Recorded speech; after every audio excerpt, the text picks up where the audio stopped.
Welcome in, everybody. This is the Take Two podcast with your Frame brothers. I am Jameson, accompanied by my brother, Reed Frame. We're going to be diving into all things football as usual, starting off with the preseason. Did you check any of the games out this weekend, Reed? Being honest, I didn't really. I kind of just watched box scores. I gotcha. Anything You what? stand out to you at all from the end of the games? I did watch the Seahawks game, I guess. Yeah. Seahawk game. Byron Murphy, man, he's a dog. Looks like a beast. He does. I think you mentioned a betting line with Byron Murphy. Is that still available? Yeah, I don't know. I'd have to double check that. I can look into that. But I think the last I saw, his betting line was like 4.25 sacks, which would be ridiculously low in my opinion. I think he gets somewhere in like the 7 to 8 range, Yeah. if not higher. I'm looking into it right now. Let me see what I can find. Yeah. But in the preseason, I think Byron Murphy looked amazing. With the Seahawks getting Mike McDonald, he was known for his like crazy fronts and having defensive linemen like lined up all weird and then having them do twists and different pass rush things. He had a lot of sacks last year with the Ravens, and I think that's what made the Ravens defense really good. They had a lot of sacks. They didn't not only always sack the quarterback, though they rushed him, leading them to getting interceptions and turnovers, which also made the Ravens good last year. That's I think why the Ravens defense was so good is because Mike McDonald's defensive front, and we saw that a little bit in the Chargers game with the Seahawks. Is they kind of did a little bit of twisting, weird formations. And I think Byron Murphy fit into that really well, and I think he did a great job, and he definitely showed some flashes. And I was really glad as a Seahawks fan that our 16th pick looked amazing. Yeah, I think everybody kind of saw him coming out and thought that he was like a wrecking ball. I mean, there was comparisons to Aaron Donald. We talked about that in the NFC West uh, breakdown and whatnot. Yeah, 4.25 sacks is his line for the year. You can get equal money on the under or the over at -115. He's the third highest odds for defensive rookie of the year. Only Latu and Dallas Turner have higher odds. For anybody who's a big sports bettor, you can get Byron Murphy at +1,000, which is actually really good money for the third highest. Um, no defensive player to get like, defensive rookie of the year. My computer just fell over. Sorry about that. Um, yeah, I mean, I think he's going to be a beast. I would hammer the over on that 4.25. I think he gets, like I said, somewhere in the 6, 7, 8 range. I think he's going to have a really good season, probably competing for that defensive rookie of the year for sure. I definitely agree. You could also say we're biased because we're both Seahawks fans, but I really think Byron Murphy's going to be a dog, and I think he's going to be the future of the league. I think he's going to be one of the better interior defenders we're going to see this coming era. So, as a Seahawks fan, I'm super excited to see what we do this year. But yeah, did you see anything else from the preseason? I mean, I know I only watched one game. I don't know how many you watched, what you saw. Yeah, I checked out a couple, the highlights and whatnot. I didn't actually physically watch the full games and whatnot. Things that stood out to me again, Bo Nix lit it up once again for the Broncos. He's putting together quite the preseason. Sean Payton, I heard an interview today with Sean Payton that he knew by throw number 16 in his personal workout with the Broncos that Sean Payton was like, "This is my guy. This is the guy we're gonna run with." Pretty cool. I'm not the biggest Bo Nix fan. One thing is age. Two thing is he was the check down king in college, which I mean, in Sean Payton's offense, Drew Brees never had to light it up and throw it deep. So I mean, he can make it work. He looks great in preseason, so you can't hold it against the guy. I am a very big Bo Nix fan, and I think you Oh, know I know. that. I know. Yeah, so it wasn't this coming year, actually. It was the year before. I thought he was going to declare for the draft. Yep. He was eligible, and he decided to stay at Oregon, as you can tell, but because he was in this draft list. But I've been a big fan of him. I learned his name after he transferred from Auburn. If you didn't know, Bo Nix was at Auburn, and then he transferred to Oregon. I didn't really know his name until he transferred, and then I watched him that first year, and I thought I liked his game. You know, he got the ball out fast. The only really thing I didn't like is that age. But I think he has athletic ability. He can run if he needs to. Like he's no Jaden Daniels. He's not fast, but he's mobile, right? He can get out of the pocket if he needs to. I wouldn't think he's a designed run. Like you're not going to run a QB draw with him, but he can extend the play. Why are you looking at me? You're telling me You Bo Nix is could. running a Sean Payton would QB do some draw. crazy stuff. All right, that's where we're cutting you off, man. Bo Nix is. I'm not having Bo Nix run up the middle on a planned run, You but don't I want to do pull like think Andrew Luck, just drops the plow. no, no, no, no, no, no, no, no, no, no, no. I don't even like when Josh Allen does that, let alone like Bo Nix or I don't like when anyone does that. If I'm being honest, I don't like my quarterback getting hit on physically, not any of that. I know what you mean. I know what you mean. Eh. But I'm a big Bo Nix fan. He does dump down a lot. You're right if you watch his game, but he fantasy advice here. Troy Franklin was his number one wide receiver at Oregon. Franklin is now on the Broncos with Bo Nix. Jeez, I can't even pronounce words. Troy Franklin broke the Oregon receiving yards. I think it's career yards. Might fact check. I think he broke a record for receiving yards. I don't know if it was season or career, but he broke it with Bo Nix as his quarterback. Troy Franklin, I am also super high on just because he went to the Broncos with Bo Nix. I think Troy Franklin's going to be a decent wide receiver just because Bo Nix and him already have that chemistry. He's been throwing to him for a full year already. So fantasy wise, I like if you take Bo Nix, I'd be looking to try and take Troy Franklin too, just to get that little stack. Maybe throw Troy Franklin in your flex if Bo Nix is going to be your starting quarterback. You're that high on Troy Franklin, huh? I I think having Bo Nix as your quarterback doubles the points for Troy Franklin, right? I don't know if I really want Franklin alone, if I'm just going to pick Troy Franklin. But if I have Bo Nix and Troy Franklin, then I'm like, hey, I kind of like this. Interesting. I'm not a huge fan of Troy Franklin. I didn't love his combine performance that he came out to show. Wasn't a huge fan of there. I mean, his tape is good. I mean, if he's with Bo Nix, you're gonna have the chemistry there, so that is a plus. Don't get me wrong. The Sean Payton offense. I mean, if he can run a lot of slants like Michael Thomas did back in his prime, maybe he can make that work. And that's why I Um, like it for fantasy. For PPR, that's why I like Troy Franklin. yeah, I mean, how much playing time do you think he's gonna get season one? I think he'll be wide receiver four, wide receiver three.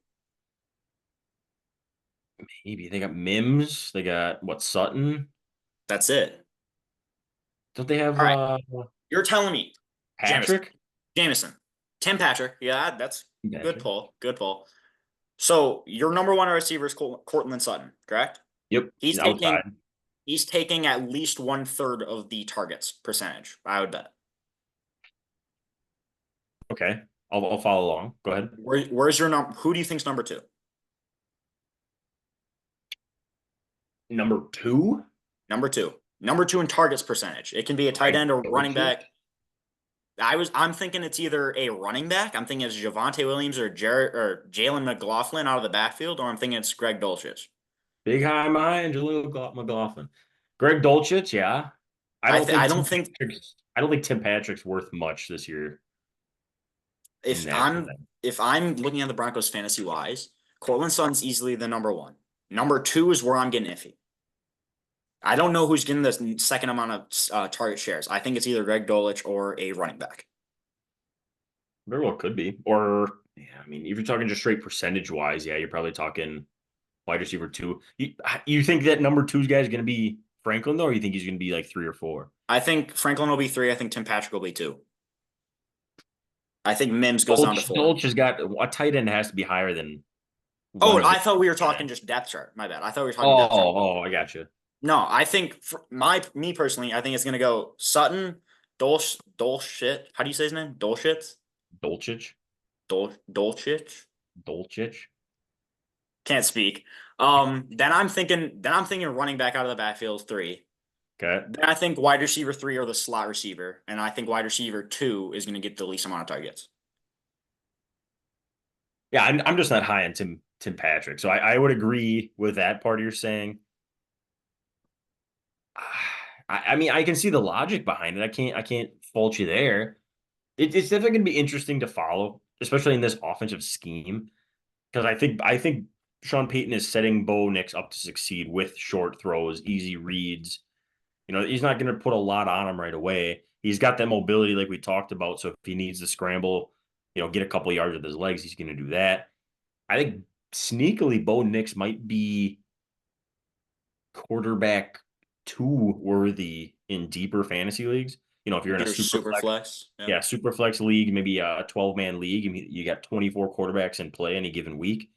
Bo Nix is going to be obviously top 24. It'd be pretty hard for him not to be top 24.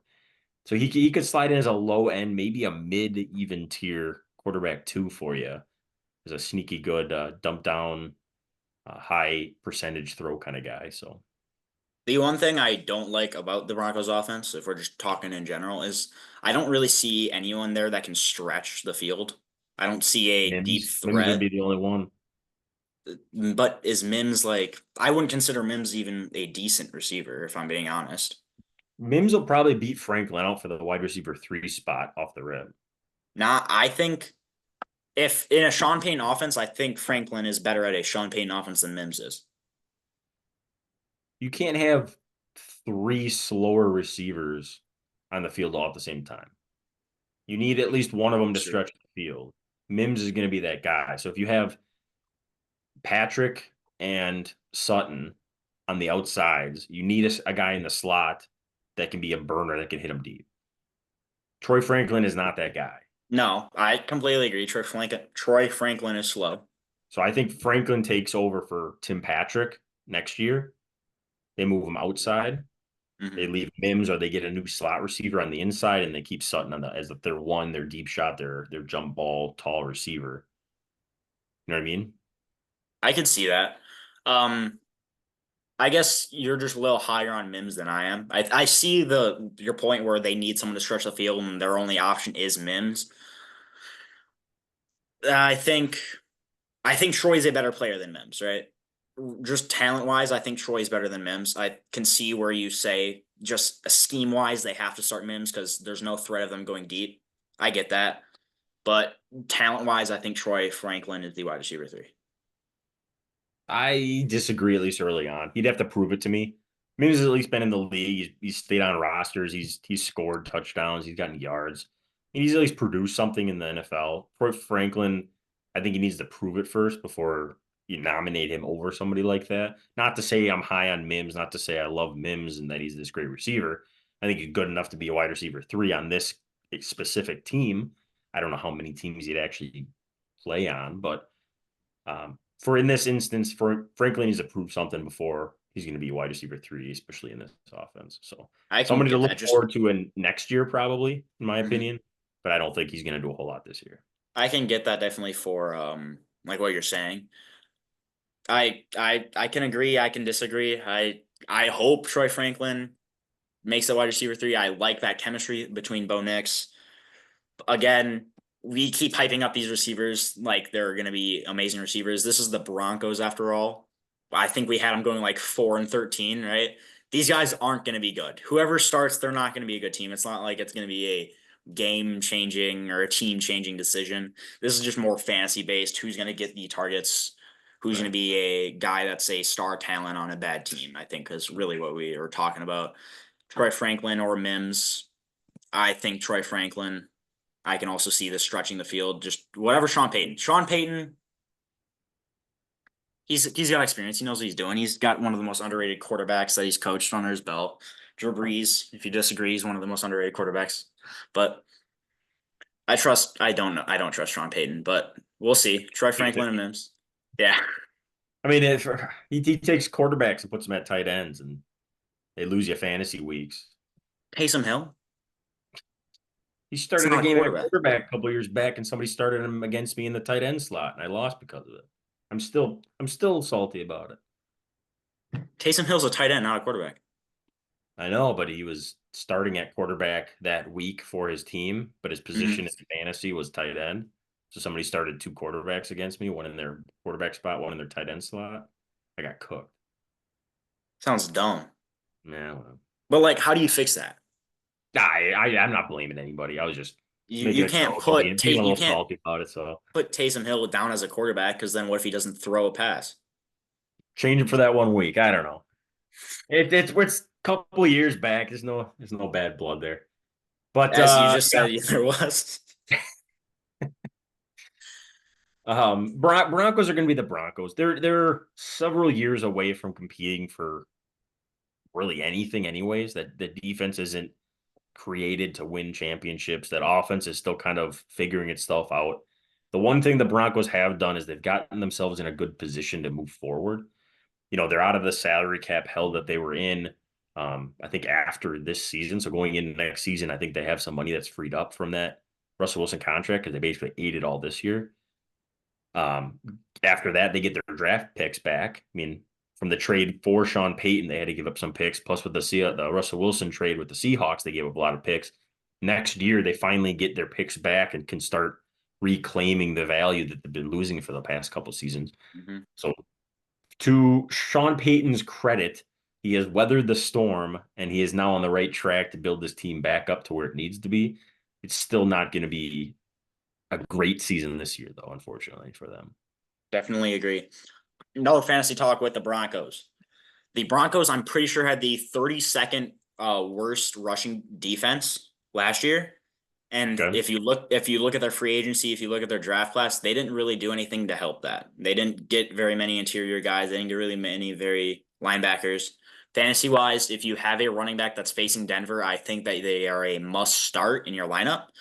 As me, who is a Kenneth Walker owner, I can touch on Kenneth Walker right after this, but Kenneth Walker plays Denver week one. I'm instantly starting him. I'm expecting him to go nuclear in week one, just going against a terrible rush defense there's a new coach. So we don't know how much they're going to run the ball, but it seems like they like Kenneth Walker. Definitely out of the backfield. They also like Kenneth Walker. I saw an interview the other day saying they like that he can catch a little. So I'm expecting Kenneth Walker to have a very good week one. I don't know how you feel about the run defense that brought the Broncos, but at least what I've picked up on is if you have a running back facing Broncos, must start.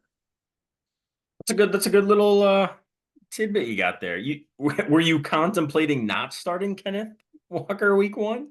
So I on TikTok, right? There's a lot of hate, or I wouldn't say hate, but no one talks about Kenneth Walker.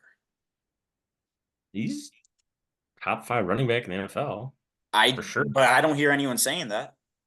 He's just a quiet guy. He's not loud like DK or CD Lamb doing his hold in, and he's just not one of those guys that complains and talks a lot. He just quietly goes to work and gets your job done, like a Justin Herbert. He's a top, oh, maybe top five. I have to break that down. We don't I need don't to get think. into the whole quarterback top five conversation again. My point is, Justin Herbert is a very good quarterback in the NFL. He has been for a long time, and he just hates talking to the media. He hates being in the media, so nobody ever talks about him. I mean, it's hard I to earn respect when you're not in the lime or the starlight all the time. I definitely agree. I think at least in my what I've seen is a lot of people are riding the Zach Charbonnet train. Zach Charbonnet was an amazing prospect out of college, right? He's a prototypical running back, good size, good power. He's got decent speed, great blocker. He would be a very good. Everyone thought out of college he was an amazing running back. What I saw last year when I saw him, I didn't like what I saw. I didn't really see flashes of a good running back. I did like his pass blocking ability. He's a big dude, and I liked how he could pass block. I didn't see very much breakaway speed. I didn't. I saw a very average running back. I didn't see what everyone was saying he was gonna be. I didn't see a next starting caliber running back. So I think a lot of people are riding the Zach Charbonnet train thinking, hey, he's going to be taking snaps away from Kenneth Walker. I don't think so. I think Kenneth Walker is the true RB1. I think he's going to be getting, I would go 75% of the snaps for the Seahawks. I don't think the Seahawks have any intention of workhorse in Kenneth Walker this year. I think I may be on the other side of that argument, like you were talking about. I'm not one of the guys that's gonna hype up Zach Charbonnet like he's the next best thing since sliced bread. But his sorry, carry percentage is gonna increase probably significantly from last year. They're gonna divide up workload because they don't want to power or like workhorse Kenneth Walker. They want to keep him fresh. So they'll be rotating him in. The thing with Zach Charbonnet is, like you said, he was a higher rated prospect coming out of college at UCLA, I believe. Yep. The thing is, if you put him on the Giants this year, I mean, he'd be one of the better running backs in the league fantasy value wise. I mean, he'd be a workhorse back. He's good enough that I think he'd be touchdown. He'd get touchdowns. He'd get catches because he can pass blocks. So he's in there on third downs. I think he's just in a really bad situation behind one of the better running backs in the NFL, who he's not going to get as much of a chance as somebody else would. Not to say that he's not still good. I agree. I wouldn't say he's good. We also didn't see much from him last year, but what did see, I wasn't impressed. Right. But I don't think he's taking as much fantasy value away from Kenneth Walker as people say. I still think we're going to see Kenneth Walker on most third downs. I think Kenneth Walker is going to be a 4 down back for the Seahawks. I think Zach Charbonnet is only going to come in when he needs a sub. It's not He's not going to be in there for a situation. He's just in there for Kenneth Walker to get a break, get a new set of fresh legs in there, get a different tempo from the running back. I don't think it's a situation that he's going to come in. It very well could be. I just have a feeling that they're going to want to split carries more like what Pete Carroll tried to do when the Seahawks had Rashad Penny and Chris Carson. Ride the hot hand, kind of see him more as equals, even though Kenneth Walker is significantly better. I think they're going to try and do something like that to try and save Kenneth Walker, assuming that we as in the Seahawks, sorry, the little Homer fan slipped out of me there. Assuming that the Seahawks make a push for the playoffs, they're going to need Kenneth Walker to come up big for him later in the season. Plus, Kenneth Walker, I don't believe, has played a full season. He's at least missed 1 or 2 games. Pretty stereotypical for any Seahawk running back, as Seahawk fans know.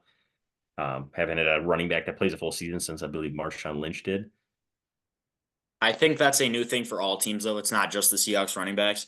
I think we're Yeah, seeing a lot of running backs get hurt. I mean, it's a physical position. You're getting hit every play. You're either blocking or you're running the ball, getting tackled. You're getting hit every play with that many hits. If you're a starting running back, you're getting hit a lot, and that leads to injury. And I think it's kind of a theme that we're starting to see is running backs don't really finish a season, and you have to have a good second running back that you can switch in to keep that running back healthy so they can finish a season. I think we saw that with the Dolphins. The Dolphins did an amazing job with that. You have Devon Achane, who is injury prone. We knew Devon Achane was injury prone out of college. So, yes, he did get hurt last year. But I think Devon Achane coming in, getting injured, yes, but is what kept Raheem Mostert from being able to play that full year. All right. They had Devon Achane come in. He would come in whenever Raheem Mostert was tired. And they're honestly the same back. Fast, explosive, hit the hole, 1 cut, maybe 2 cuts, and go 50 yards down the sideline. The same back. Devon Achane comes in, plays 2 downs. Raheem Mostert comes in, plays 3 downs, right? It's a 3-2, 3-1 ratio. The Dolphins are a perfect representation of what I think today's run game should look like. Or the Lions too. Yeah, I was gonna say more like the Lions would be a better example for me. You have your bruiser, you have your speed guy, the good old thunder lightning combo, whatever you want to call it. That's what every team is trying to achieve. Um, Specifically talking about the Seahawks, bringing it back to what you were talking about with Zach Charbonnet. Those two running backs are kind of similar in their run style. They both are physical. They both have the ability for speed and make people miss when they need to. But they're not like a Jameer Gibbs. They're not like a Devon Achane. They're not like those type of runners either. So like you said, teams are figuring out that it's way more cost effective even to have 2 running backs and pay both of them less and get split horse kind of carries and stuff like that out of them. Plus, then if the one gets injured, you still have another one who's high enough caliber running back to continue to play for you. So you see that all over the league. It's becoming more of a thing. The workhorse running back is basically non-existent anymore. So, but then you How got many teams do like you the Cowboys who don't even have a running back. how many workhorses would you say are in the NFL right now? Derrick Henry, obviously. Derrick Henry, Jonathan Taylor, Saquon Barkley, but I think even his carries are probably gonna get divided up at some point this season. Yeah. Um, Man, those are the only 3 that really stand out to me. Brees Hall, maybe, but he's not really like a workhorse. He's just gonna get the majority of the snaps because they don't have a good number 2.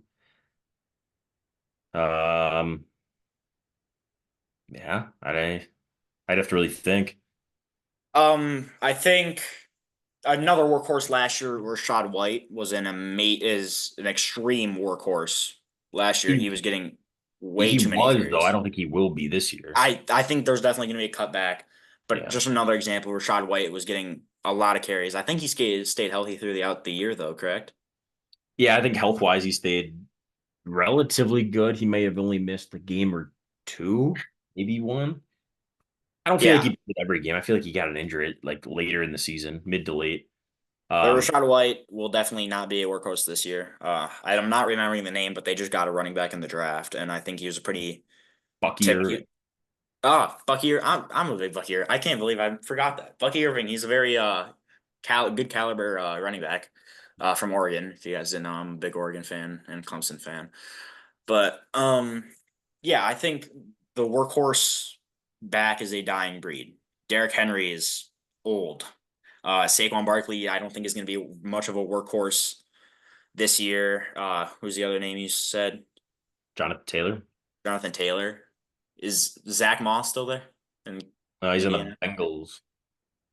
Yeah, I can see Jonathan Taylor being a bell cow or a workhorse, whatever you want to call it. But I also would say this kind of with Derrick Henry now too. Mobile quarterback kind of stops him from being that workhorse because that read option, they're not going to be getting the ball every time because they have a mobile quarterback that has can be a designed runner. Yeah, but they also don't allow the flow of the defenders to strictly be have their eyes on the running back, which opens up more cutback lanes and stuff like that. That's true. I think I saw a statistic saying that any running back with a mobile quarterback has a higher efficiency rate on yards like per carry and stuff like that Hmm. because you're taking one defender out of the box or several to keep their eyes on the quarterback, which doesn't allow the flow of the traffic or the flow of the defense to be strictly on the running back. Um, not an example of this. Going back to Rashad White, like we were talking about, I also saw that he was like the least efficient running Least back, efficient. Yeah. which leads me to believe that the Buccaneers know what they have in him, and they know that if they workhorse him again, they're probably not going to come out on the same side of that math equation as they did last year. So that's another reason why I think Rashad White's carry percentage is going to drop significantly from last year. So I'm Rashad White kind of was down on an Rashad White.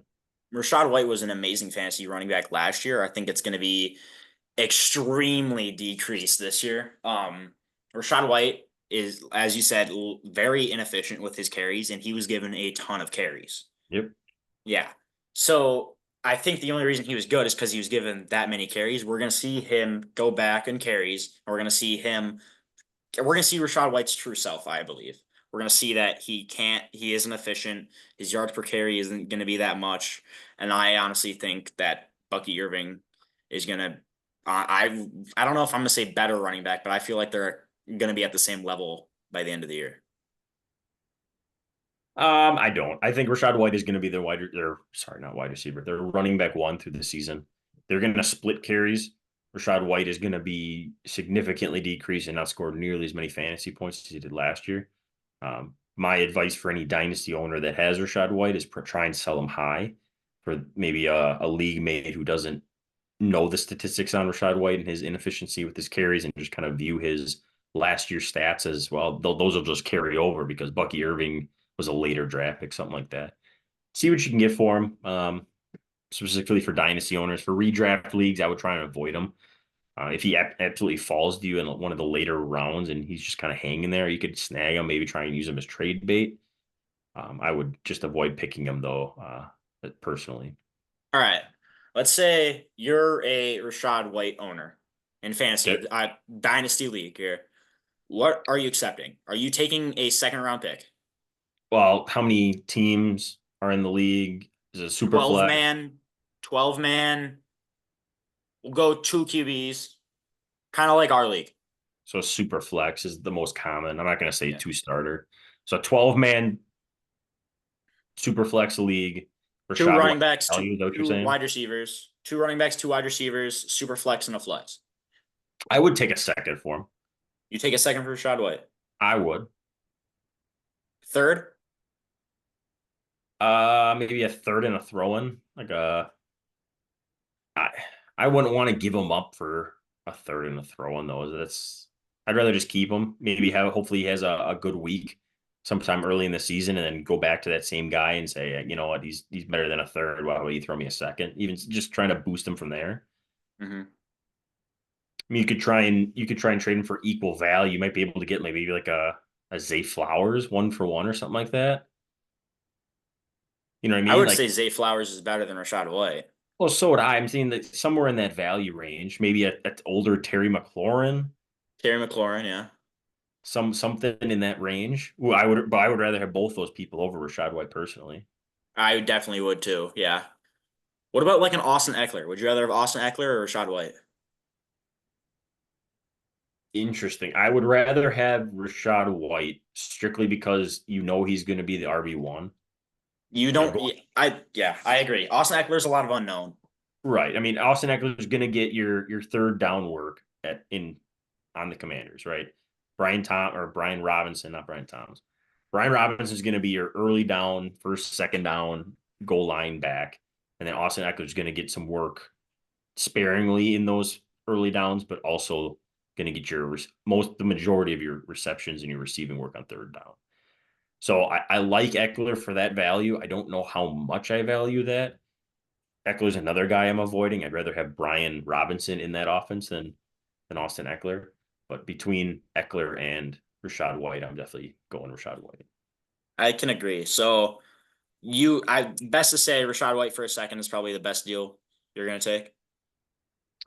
Yeah, I don't see anybody offering a first. I mean, he's definitely Yeah. not a first. So if you can get a second out of somebody for Rashad White, I'd snag it. Or try and get I think I agree. a player of slightly higher value, 1-for-1. All right, just to gauge, I want to gauge where you're at. Zay Flowers or a second. You're a Zay Flowers owner. Are you trading him for a second? Um, early second, Early second. maybe. I would probably push for like a late first. I mean, he's Okay. the wide receiver one on their team. I think he's still going to have a really good season. I'd probably just keep him, to be honest with you. Wait out another year before trading him. I can agree. I'm not trying to make an argument like Zay Flowers is worth so much more. I just want to see No, I you mean said Zay everybody Flowers has is their trying to value, right? yeah. I like Zay Flowers. I'm a big Zay Flowers fan. I don't think Yeah. I'd sell him for a second. So yeah. Um yeah. Speaking of, I guess, speaking of value of players, what would your value be on like Michael Penix, a guy who Ooh. has showed promise? Obviously, he's going to be benched for the first season for sure. So, would you take? I guess where would you draft him? I wouldn't. You wouldn't draft him at all even in like a dynasty league. Obviously, not in a redraft league. You're probably not Third taking round, third round, late third round. he would be my last pick. If I'm at my last pick and I see Michael Penix is there and there's no one else I like, I'm taking Michael Penix. But if there's someone Say, else there I like, I'm taking that. say hypothetically, you're a team that has older quarterbacks. You got the Okay. Matthew Staffords. You got maybe the Derek Jared Carr's, Goff, the Derek Derek Carr's, Carr, your Kirk Cousins. Aaron Players that Rodgers. yeah, Aaron Rodgers. Maybe those are kind of too old. I was more like the Dak Prescott's, I guess, would be kind of the Okay. range I was looking for. You have decent years left in them, right? But in 2 to 3 years that might change. Would you go out there and snag Michael Penix with like a late second, knowing that, hey, my quarterbacks are starting to age out? I can kind of get Michael Penix, sit him on the bench because I don't need him right now. And then I either have I the can roster or spot. yeah, I have you'd have to make one. I don't know. It's all subjective based on teams and that yeah. kind of stuff. If I have a open roster spot, I am totally fine with sitting Michael Penix. I like what I see. For Right. me, I'm just thinking of my team. Like I know viewers don't know like what my fantasy dynasty team's looking like. With my team, I don't want Michael Penix because I don't want to make a roster spot for him just to have him sit there for 2 years and then I think he will be good once he starts. I'm not a very quarterback needy team. I don't really need a QB. Or that's subjective too, but I think if you're in that scenario where you have Dak Prescott, you have an older guy, and you have an open spot for MPJ, take him. Take him if you have the pick. I would say nothing more than a mid second. If you're taking him early second, you're reaching. So you think he'll be good at some point? I think he will be good You're at some high point. enough on Michael Penix that you think he'll have starting quarterback quality work ahead of him, and Most definitely. specifically for fantasy football. I don't. You can talk about his success if you'd like to, about just like how he'll do as like a quarterback in the NFL, but specifically fantasy value. You're saying in 3 years, you think he'd be worth something? I think he will be worth something. I would agree. I do you think that takes place before 3 years, or do you think I'm 3 years thinking from two. now? I think Kirk Cousins starts two. So yeah, year three. Yeah. Okay, so this season and next year is Kirk Cousins. You think that third I year is when think he steps up? for sure this year is Kirk. Unless Kirk is terrible. Which I don't think he'll be horrible. I think Kirk will be a serviceable quarterback for the first year for sure.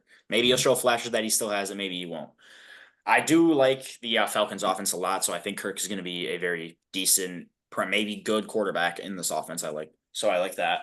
Then second year, I we don't know how well MPJ is going to progress. We don't know how bad Kirk Cousins is going to regress. Right. Right? So that's a little iffy. My prediction is Kirk Cousins plays that second year. Maybe at the end of the year he starts to get bad. I have them going to the playoffs. If they start doing really bad and the playoffs are done, you get Kirk out of there for last 3 games. MPJ goes in there. What do you got? Yeah, I Right. can see something along those lines. I could also see that happening this year. If their season's over, you take Kirk out last 3 games, throw MPJ in there. What do you got? I don't I don't envision them doing that. Similarly to the Packers, not last year, the year before, the year Aaron Rodgers was still on the team. Mm-hmm. Where they were at the end of the season, they were basically playing for nothing, and everybody was like, just throw Jordan Love in the game, see what you got. That way, going into the next season, you can see if he's your guy or not. And they elected to just keep rolling with Aaron Rodgers, let him play out the rest of the season, go into the offseason without letting Jordan Love play. I don't see the Falcons starting Michael Penix this year unless they absolutely have to from injury. I think they'll let Kirk Cousins play out the year, good, bad, or ugly, unless things get like really bad, then it'd be a whole different conversation. If the Falcons have a decent season, even average season or even below average, I think Kirk Cousins plays out the whole season. And going in next offseason, you get all this hype from the media about, oh, Michael Penix is doing great in camp. He's going to be competing for the starting role. Week one will roll back around. Kirk Cousins will be the starter again, but the leash is going to be really tight. The Falcons are going to be chomping at the bit because they're probably ownership's probably getting, you know, little unhinged that, hey, we spent this high draft pick on this guy. He showed a lot of promise. His film looks good. Let's get him on the field. Fans are itching to see him. We're going to sell jerseys. You know what I mean? And I think Kirk Cousins is going to feel that pressure. If he slips up even a little bit, they're going to yank him out. Michael Penix is going to get in the game. Crowd's going to go berserk. And then the second coming of the Lord and Savior is there to save the Falcons. And then That he is how throws I three envision picks. that scenario going. And then he throws 3 picks and everything's gone to shit. No, I'm just kidding. I see it. Just to kind of debunk your argument, the Jordan Love, Aaron Rodgers, the Packers were playing they weren't playing for a playoff game, but they were playing to kick. I think it was the Vikings out of the playoffs, or they were kicking some team in their division, a rival of theirs. I don't remember the team, but they were kicking them out of the wild card so the Seahawks could come in. Just saying, Seahawks. They did end up winning that game, I believe, and the Seahawks got into the playoffs. But they were trying to kick out a division rival out of the playoffs. So you could say we want to win this game because we hate those rivals and just not. So I see where they didn't put in Jordan Love, and you could say that, but I also think there was a little bit more on the line than they weren't just playing to play. Yeah, I don't remember the exact situation. I know there was conversations had specifically in the media and fan bases going into the offseason, knowing the whole Aaron Rodgers thing was going to turn probably for the worst. Hey, let's give Jordan Love a chance and see what we got. So that way we're not going in blind. That was my main point of why I was comparing those two. Mm-hmm. Not to say that exact situation will happen. We don't really know what's going to happen with Kirk. He may light it up. The Falcons look decent. I mean, they made a couple the trades and the signs the last couple of days. They got what Justin Simmons. I want to say Jordan Simmons at first. That doesn't sound right. Justin Simmons, the safety. They signed him, I believe, this week. The safety from the Broncos. Stay with me. That sounds right. So him and Jesse Bates are going to be paired on the back end now, which is a really I good safety duo. Then they went out and traded for Matthew Judon for a third round pick, which is he's on the last year of his deal. They're going to let him play it out. And I believe if they lose him in free agency next year, they get that third round pick back as a compensatory pick. So they essentially got a 1 year burner for free in Matthew Judon if he doesn't resign. Matthew Judon's a dog, just so you guys know. That's what I'm You're saying. you were right on both of those. I just looked it up. I didn't realize that. I think I saw it and I didn't really pay attention to it, but you confirmed it there for me. Falcons secondary looks nasty. Those two safeties, Jesse Bates and Justin Simmons, With AJ Terrell, AJ Terrell, I don't know who their other corner is. I can't think of his name Jeff off. Jeff Okuda. You might be right. That sounds right. I think it's Jeff Okuda. You think Who he'll start? I think I haven't seen Jeff film Ok- on him. Jeff Okuda showed flashes last year. He was a super high pick. He was supposed to be really good. That's Terrible what, at the yeah. lines. Yeah, he's Terrible, terrible at the lines. He looked a little better last year. Maybe a year breakout for him when he's like 26. We'll see. I don't know. Jeff Okuda, surprise us. That secondary is going to be good though. I think a few years back, Justin Simmons and Jesse Bates were both the best at their position, right? And now they're both on the same team. I right. would say it's pretty With nasty. a So with the defensive minded head coach. yeah, Yeah, I'm a little more bullish on the Falcons now than I was. I think before we talked and I had the Buccaneers winning the division, I believe. You were a little surprised. I had the Falcons. I now have the Falcons winning with these two, the trade and the signing of the adding to this defense.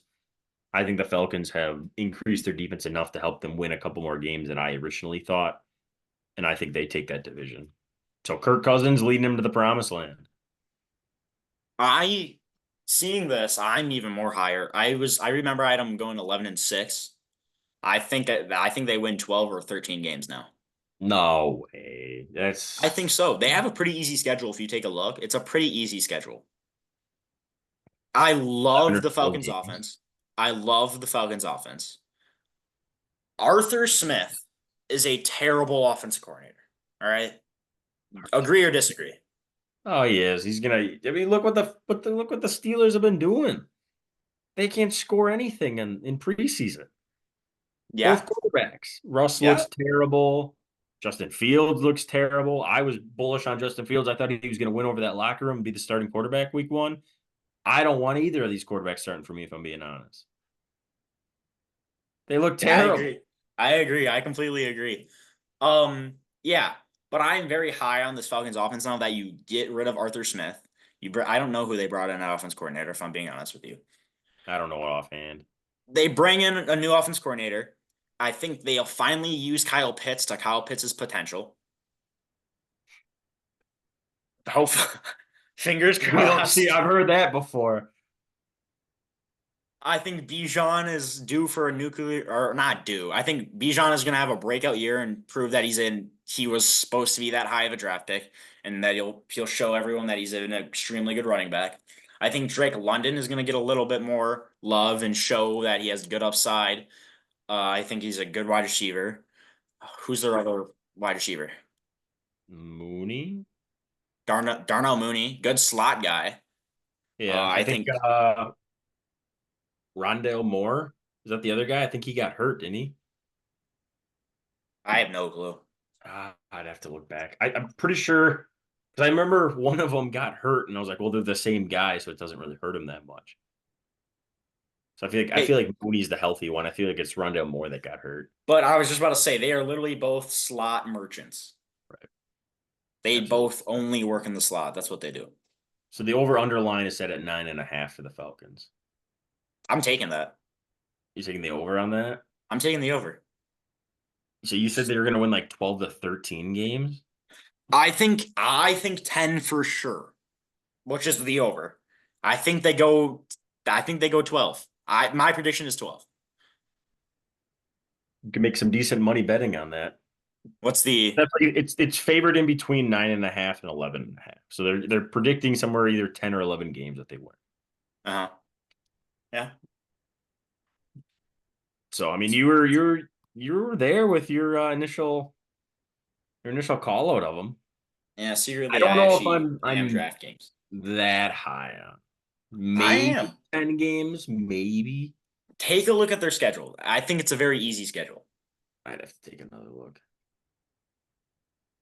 I think strength of the schedule matters a lot with the team, and I think they're facing very easy teams, which will lead them. I don't have them winning like elite games where they're playing like the 49ers. I don't know if they play the 49ers as an example of just a powerhouse. But I don't have them winning like against teams that are just extremely good. I just have them winning the games that they should win. And I think there's a lot of games on their schedule that they should win. Yeah, we say that every year though. I mean, there's teams like what the Texans did last year. We'll touch on this briefly, but the Texans last year went first or last to first in their division. So I mean, you're gonna have those teams that you should win these games, and then all of a sudden they're really good teams the next year. So you look at their Yeah. schedule now, and you're like, ah, these teams aren't that good. And then week two rolls around, you're like, these teams are a lot better than I thought they were. That's why, like, I mean, I'm one to talk. It's kind of hypocritical of me, especially when I had like what 4 or 5 teams going like winning 13 to 14 games this year. Like that's probably not going to happen. They're probably going to lose some of those games just because the teams are better than they expected, or better matchups, or injuries, stuff like that you don't think about right now. But that's something Yeah. we could dive into, is going through schedules, figuring out what teams first to last to first predictions. We can dive into a little fantasy advice next week. I think next week I know I have 3 different fantasy drafts going, 2 I have dynasty, 1 redraft. So I have two. so So we can next Tuesday we can touch on that. I know it's a popular week to do those drafts right before the season starts the following week, which I am absolutely pumped for. I will be glued to my TV for 7 hours of commercial free football. It'll I'm be excited, man. I love those words. For music to my ears, man. I think everybody loves those words, if I'm being honest. Red zone. Red zone's the goat. Absolutely. Yeah. But I think that's gonna end our podcast episode for the night. A little chaotic today, a little Yeah, it off. was a little of bunch of everything, a little fantasy of advice. I think that's what it mostly was. But I hope you guys enjoyed watching. I hope you maybe learned something, disagreed with something. If you did, definitely leave a comment below. Tell us your opinion. Tell us if I'm completely wrong or if Jameson's completely wrong. Because Jameson's always the wrong that's wrong, and I'm always the one that's right. But thank you guys for watching. Don't forget to subscribe. Again, leave a comment. We always enjoy making these, and we hope that you guys enjoyed watching it. Definitely give us some feedback. Well, thank you guys for watching. Peace out.